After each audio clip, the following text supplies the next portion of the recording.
Welcome back to the Morning Blend. We know the holidays are filled with indulgent foods, but here's a weeknight dinner that you don't have to feel guilty about. It's from Erica Schlick. She is the author of The Wandering Palate, which features simple and quick paleo recipes. Hi, today I'm going to be showing you how to make paleo Italian style meatballs. Now, most meatball recipes tend to have some breadcrumbs in it, maybe even a little bit of bread, making them not gluten-free and definitely not paleo. So today I'm going to show you how to make a super fluffy version without any of the grains and gluten. And we're going to start with making what I call our meatball sauce. And I have 2 tablespoons of tomato paste here, and we're going to add 1 tablespoon of garlic powder. I've got 1 tablespoon of onion powder. We have a teaspoon of sea salt, and I'm gonna go ahead and use a fork just to combine this a little bit, not too much just yet, but just enough to get the powder mixed in there. And then we're gonna add a 1/4 cup of fresh oregano, and I always like to use fresh herbs whenever possible. And I've got a 1/4 cup of fresh basil as well. We'll just go ahead and use our fork, blend this together a little bit. And now the secret ingredient that is going to keep our meatballs super fluffy is I have 1 egg here that I've gone ahead and beaten ahead of time, and we're going to go ahead and mix that into our tomato herby sauce here. And now we're going to go ahead and mix this into our ground beef. And you can use any kind of ground meat that you want. You can use ground pork, you can use ground chicken. I tend to like beef, so we're going to make these into more of a really meaty sauce today. And so I'm going to go ahead and combine our herby egg mixture. And at this point you can either use a fork to kind of blend it in, but to be honest, I really find that using your hands works the best, just to really knead the herbs and the egg mixture and the tomato into the meat. So I'm gonna go ahead and get this combined and knead this in here, and then we're gonna start forming our meatballs. Now, to form the meatballs, you can either use a meatball former if you really want to get them perfect, but what I like to do is divide my meat mixture in half, and then I divide it in half again, and divide it in half again, and that starts to give you very even meatball sizes. So with that proportion, we're gonna get about 8 meatballs, and I'm gonna just go ahead and form them with my hand.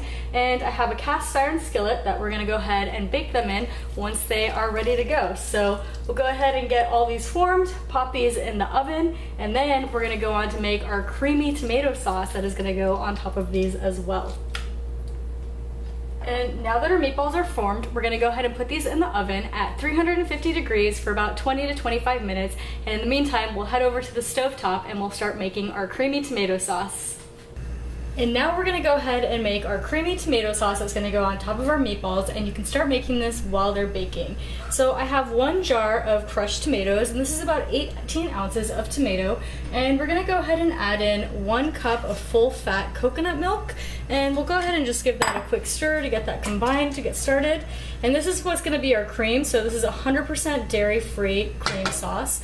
And now we're gonna go ahead and add in our seasoning. So we have 1 teaspoon of garlic powder, we have 1 teaspoon of onion powder, we have 1 teaspoon of fresh oregano, and we have 1 teaspoon of fresh basil, and 1 teaspoon of sea salt. So that's all that's gonna go in this, and we're just gonna go ahead and stir that, make sure it's fully combined in here, and we're just gonna let this sauce simmer for a bit, really let the tomatoes melt in with the coconut milk and get nice and creamy, and let those herbs make this super flavorful.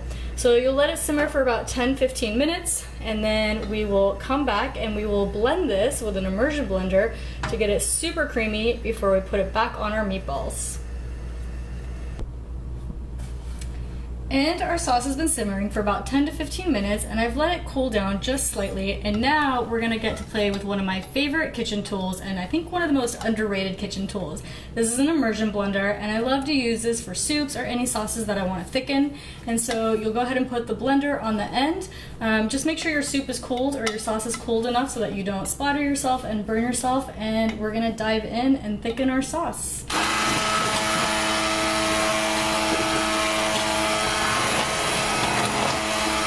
Once we thicken our sauce, we're gonna go ahead and bring our cast iron with our meatballs back over, and we're gonna go ahead and slowly pour our thickened creamy sauce over our meatballs, and then we'll let this simmer one more time. And I like to just do enough just to coat them a little bit, but not completely submerge them. And so just let this heat up, let this sauce simmer just a tad more, maybe about 3 to 5 minutes, and your meatballs will be ready to serve. And that is it. Our meatballs are ready to enjoy. Now, I like to eat these with a side of zucchini noodles, or you can use your favorite gluten-free or grain-free pasta and serve these over them. You can also keep it super simple and just enjoy the sauce and the meat and do a side of sauteed greens. They work great that way too. I really hope you enjoy the recipe. It's one of my favorite, especially for this fall and winter season. And you can get this recipe on my website, thetrailtohealth.com, and you can find more healthy and delicious recipes in my cookbook, Wandering Palate, which is available on my website and Amazon as well.